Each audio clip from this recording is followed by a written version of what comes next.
9 kinds of old elders lead unhappy lives, with the 8th type being the most common. I hope that none of these describe you. Life takes many turns, and as we age, things can sometimes get tough. Some older folks face real challenges in their later years. This can happen for many reasons, maybe because of choices made earlier in life, or because of where they live, or their family situation. Whatever the reason, it can be a lonely and difficult time. Let's explore a few situations some older people find themselves in. By shining a light on these challenges, we can raise awareness and get everyone thinking about how we can better support our older neighbors, friends, and family members during their golden years. They've built a lifetime of experiences, and with a little help, their later years can still be filled with joy and connection. 1. It's especially hard for older folks when their grown-up children aren't there for them. This can happen for many reasons, and it can be a real blow. Maybe your children live far away and can't visit often. Maybe they're busy raising their own families and don't have a lot of extra time. Whatever the reason, it can feel hurtful when you need help, and your family isn't there to lend a hand. This can be especially difficult if you're not feeling well. When you're sick, you just want someone to care for you, make you some soup, and check in to see how you're doing. It can be lonely and upsetting if your children aren't there for you during these times. Without help from family, and maybe not feeling well, life can feel pretty discouraging. It's important to remember that there are people who care about you, even if your family isn't always around. There are neighbors, friends, and community programs that can offer help and support. 2. It can be tough for older adults who are sick and can't get out of bed. Even though their children take good care of them, they might feel restless or cooped up. Being stuck in bed for a long time, sometimes for years, because of an illness can be very hard. It might make them feel like they're not living a normal life anymore. This can be a sad feeling for both them and their family. It's important to remember that even though they're sick, there might still be ways to bring them some joy and comfort. 3. Sometimes, the elderly don't have any extra money saved up for when they get older. This can make things tight if they need a helping hand from their children with everyday costs, like groceries or bills. It's never easy to ask someone for money, and it can feel like you're putting them in a tough spot. You might worry that your children are annoyed or don't want to help, but remember, your children love you and want you to be okay. If you're struggling to make ends meet, don't be afraid to talk to them about it. They might be happy to help in whatever way they can, whether it's with money or by helping you find ways to save more. There's also help available from government programs or community organizations for older adults who are facing financial difficulties. 4. Thinking about living with your children when you get older can seem like a good idea. After all, who better to look after you than your own family? But sometimes, even with the best intentions, living together for a long time can lead to disagreements. This can be especially true in smaller homes. In the countryside, some folks give their houses to their children early on, thinking they'll always have a place to stay. However, this can leave them without a home of their own later in life. They might find themselves moving from one child's house to another, unpacking and repacking their belongings all the time. This constant change can be tiring and upsetting. It can also be hard to feel settled and comfortable when you don't have a permanent place to call your own. while your children might mean well by offering you a place to stay. Moving from house to house can make you feel like you're in someone else's way. Having your own space, even if it's small, can give you a sense of independence and control over your life. 5. Some folks decide not to have children of their own. This might be the right choice for them, but it's important to think about the future. As we get older, there may be times when we need a helping hand, like someone to bring us a cup of tea when we're not feeling well. Even if you have money saved up and live in a nice nursing home, things can still be tough. Caregivers might not always be gentle, and other residents might not be friendly. It can be lonely not having family close by to look out for you. 6. It's natural to want to help your children, but sometimes they might not have found their career path yet, or maybe the jobs they can get don't pay much. If they rely on you for money all the time to cover their expenses, it can be a strain on your savings. Remember, even a healthy nest egg can't last forever. This can leave everyone in a tight spot down the road if an unexpected expense comes up, like a medical bill or a home repair. It might be helpful to talk to your children about setting some goals for their future and finding ways for them to become more independent financially. This will give them a sense of accomplishment and make things easier for everyone in the long run. 7. Life throws all sorts of curveballs, and sometimes the choices we make when we're young can have consequences later on. Maybe you weren't always the healthiest person, or maybe you weren't the most patient spouse or parent. It's natural to wonder if your family will be there for you as you get older. The good news is that relationships can improve over time, even later in life. If you're worried about being alone, there are steps you can take to reach out and reconnect with your family. Maybe you could offer to babysit the grandkids, or simply share a meal and a conversation to catch up. Even small gestures can show your loved ones you care and want to build a stronger bond. Remember, it's never too late to make amends and create a more positive future for yourself and your family. 8. Older folks sometimes use all their saved money to help their grown children who are having trouble making ends meet. It's a natural thing to want to help your kids, especially when they're facing a tough time. It shows how much you love and care for them. But down the line, it can create challenges for you too. Maybe you were planning on using that money for your own retirement or unexpected medical bills. 9. Lots of elderly these days live in quieter communities where they might have raised their families. But times change, and their grown children might have found jobs or built lives in bustling cities, far away.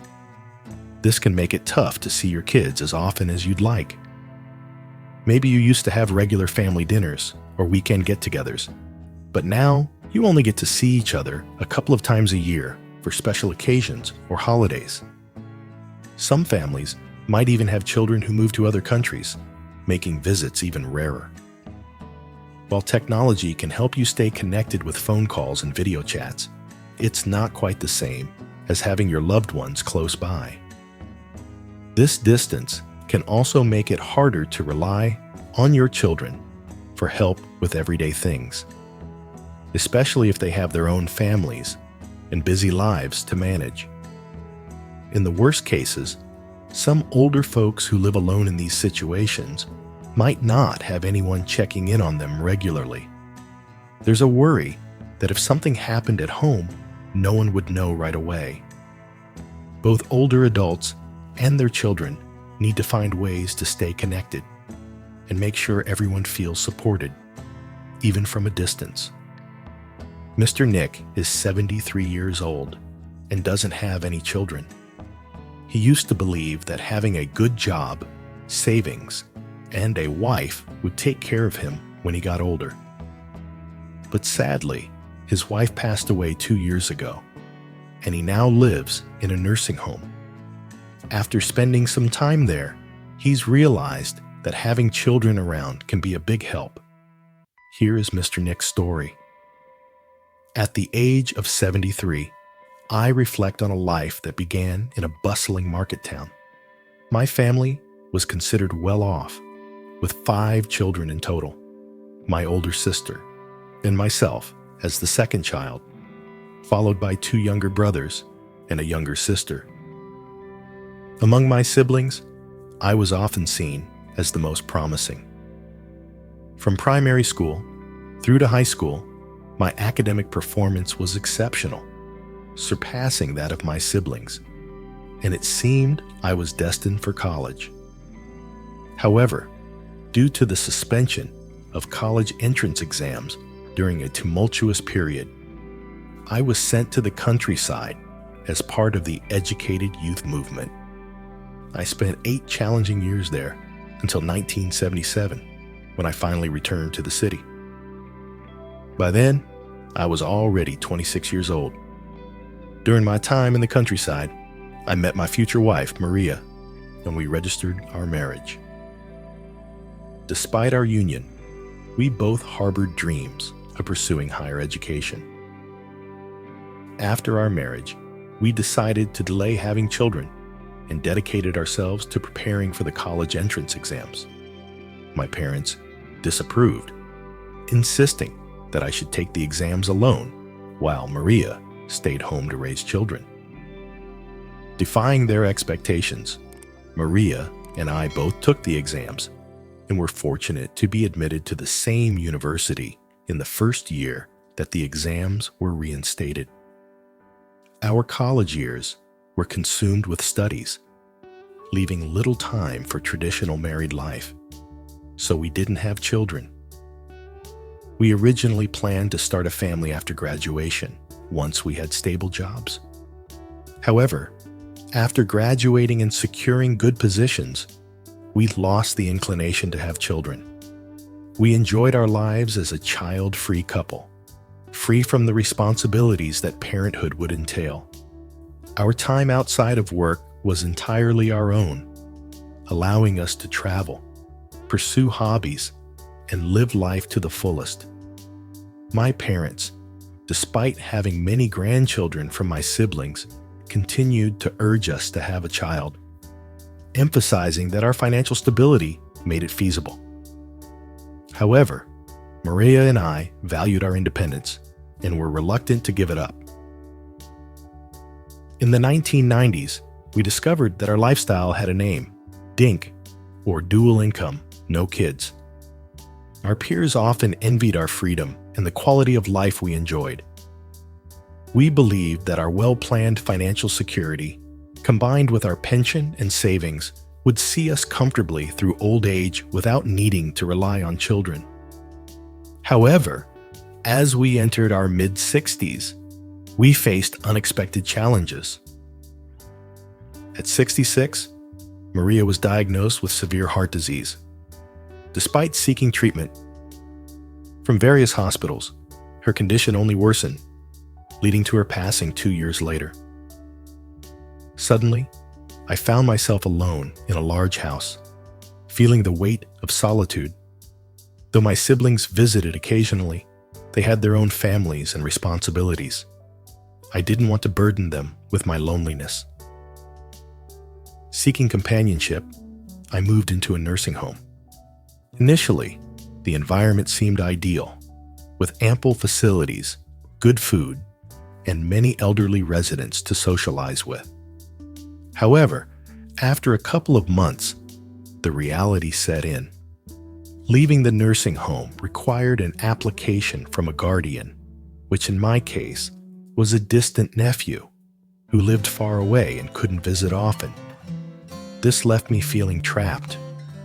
Moreover, the treatment from caregivers and fellow residents changed over time.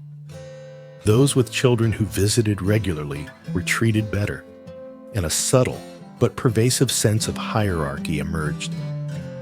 As a childless elderly person, I felt marginalized and even bullied by those who boasted of their children's attention. The daily monotony, coupled with witnessing the decline and passing of other residents, became unbearable. After 6 months, I decided to return home, disillusioned with the nursing home experience. This journey taught me a harsh lesson. In our youth, Maria and I believed we had made the right choice, but old age brought regrets. It became clear that having children, or at least adopting, could provide not just emotional support, but practical help in later years. No matter how well one plans financially, the companionship and assistance of a family can be irreplaceable. As I navigate my twilight years, I often think about what might have been if we had chosen a different path. Having a happy and healthy old age depends on two things: what you do when you're younger, and the support you get from family and your community. Sadly, some older folks struggle because they don't have enough money saved, aren't in the best of health, or live far away from loved ones. This can make them feel lonely and without help. We all get older eventually, so it's a good idea to think about how you can avoid these troubles. Taking care of yourself now can make a big difference later. Eating healthy foods, staying active, and getting regular checkups with your doctor are all important ways to stay strong and healthy as you age. Being kind and helpful to other older folks in your community is also important. Maybe you can volunteer at a senior center or simply check in on a neighbor who lives alone. Some people say that having children to look after you when you're old is a luxury of the past.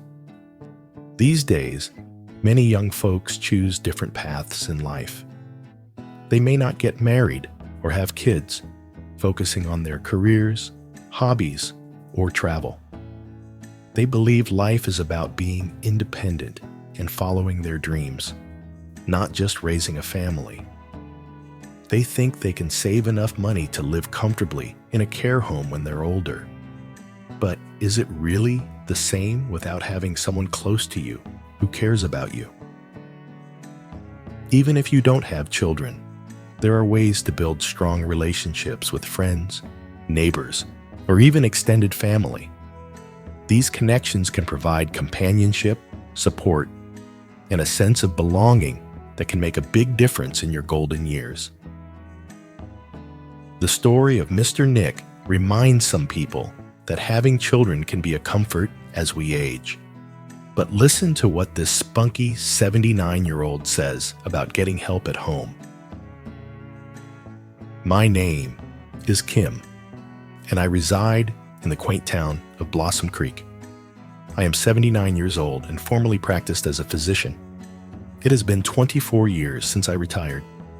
In the early days of my retirement, my pension was modest, but it has grown over time. Now I receive a comfortable sum of 7,000 yuan monthly, which suffices for a decent living. My late husband and I shared a harmonious and loving relationship. We were blessed with 2 daughters and lived a fulfilling life by our standards. We treated our daughters equally, nurturing a strong bond between them, and they often visited us together, filling our home with warmth and joy. After retirement, our daughters started their own families. In understanding the challenges of parenthood, I took on the responsibility of caring for my grandchildren. It was a demanding but immensely rewarding experience. Once the grandchildren started school, our lives became less hectic. My husband and I relished the newfound freedom and indulged in our passion for travel, frequently taking trips with friends and former colleagues. However, as we aged, the vigor needed for travel waned. prompting us to consider hiring a caregiver to assist with daily chores. We hired Mei Ling, a diligent and caring woman who seamlessly integrated into our household. Mei Ling's presence was a blessing. She managed the house efficiently, handled chores with minimal direction, and allowed us to enjoy our days without worries. One fateful afternoon, during one of our leisurely walks, my husband suddenly collapsed. I was paralyzed with fear and unable to assist him. Fortunately, Mei Ling, concerned about our prolonged absence, came searching for us and swiftly got him to the hospital. The doctor later informed us that her timely intervention had saved his life. Grateful beyond words, I rewarded Mei Ling with a 2,000 yuan bonus, which she gratefully accepted. However, a shadow of betrayal loomed over our contentment. One day, I noticed my treasured necklace was missing. After a thorough search, I found it hidden in Mei Ling's luggage. The sense of betrayal was overwhelming. And despite her pleas for another chance, I decided to let her go, unable to trust her again. Subsequently, we tried hiring other caregivers, but none matched Mei Ling's competence. Disheartened, we resolved not to hire any more caregivers. My husband and I cherished our home and were averse to the idea of moving into a nursing home. After much deliberation, we decided to live with one of our daughters. We gathered both daughters and their husbands to discuss our decision. Both families were willing to welcome us, but considering the circumstances, we chose to live with our younger daughter, Yuna, who had more flexibility in her work schedule. Yuna's husband, a kind and understanding man, supported the decision wholeheartedly. Yuna even decided to reduce her working hours to better care for us, and we now live harmoniously together. Our daughters and their families are extraordinarily filial, often showering us with gifts and spending quality time with us. Weekly family dinners have become a cherished tradition, filling our home with laughter and love. This journey has taught me a profound lesson.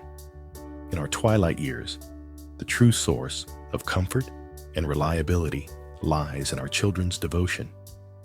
Their unwavering filial piety ensures a life filled with warmth, love, and dignity. Thank you for listening. I hope that everyone understands the importance of family support in old age and takes steps to ensure a happy and peaceful twilight years.